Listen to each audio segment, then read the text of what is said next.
Sir ఇది మామూలుగా యూట్యూబ్లలో ఉన్నాయి సార్, వేద గణితం అనే దాంట్లో వాస్తవంగా భారాన్ని లెక్కలకి 11 తర్వాత తీసుకొని పిల్లలు తీసేసే ఇబ్బంది పడే పరిస్థితి లేకుండా సబ్స్ట్రాక్షన్ లేకుండా అడిషన్ తోనే సబ్స్ట్రాక్షన్ చేసేటువంటి మెథడ్ చాలా మంది తెలుస్తుంది.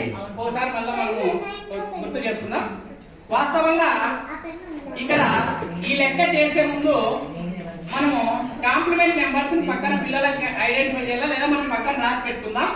వాస్తవంగా 10 టోటల్ వచ్చేటట్టు 9 complement 1, 8 complement 2, 7 complement 3, 6 complement 4, 5 complement 5.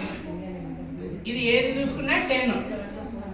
ఇవి కాంప్లిమెంట్ నెంబర్స్. ఇవి ఉన్నప్పుడే ఈ లెక్క తీయడానికి అనేది మనకు ఈజీ అవుతుంది. ఇంకా దీంట్లో ఏమంటే మనం తీసివేతల్ని మామూలుగా ఏం చేస్తామంటే కుడి సైడ్ నుంచి ఎడం పక్కకు చేసుకుంటూ వస్తాం.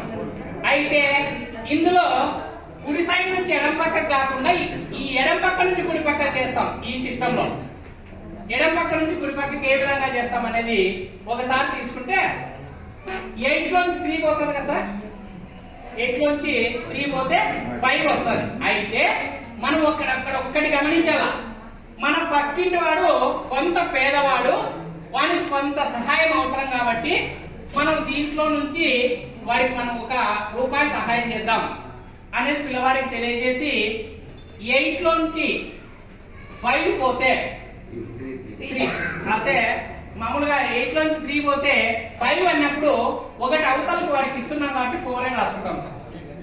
ఒకటి వాడికి ఇస్తున్నాం. ఇప్పుడు కిందున్న సంఖ్య యొక్క కాంప్లిమెంట్ 3, 7 కాంప్లిమెంట్ 3. ఈ 3 తీసుకొచ్చి 3 ప్లస్ పైన ఉన్నటువంటి 4 కి యాడ్ చేయండి సార్, 7. ఇదే సార్ ఆన్సర్.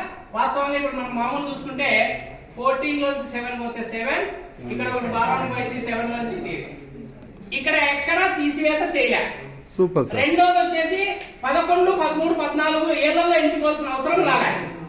ఈజీగా పిల్లవాడు ఇక్కడ ఓన్లీ అడిషన్ 3 కి 4 కూడినాడు 7 వచ్చింది. దాంతోనే భారాన్ని అయిపోయింది. భారానికి నేను 14 అనేది ఎక్కడ ఎంచుకోవాలనే అవసరం వాడికి రాలే. అందులోనూ తీసివేత లేకుండా కూడికతోనే తీసివేత వచ్చేసింది. Super sir.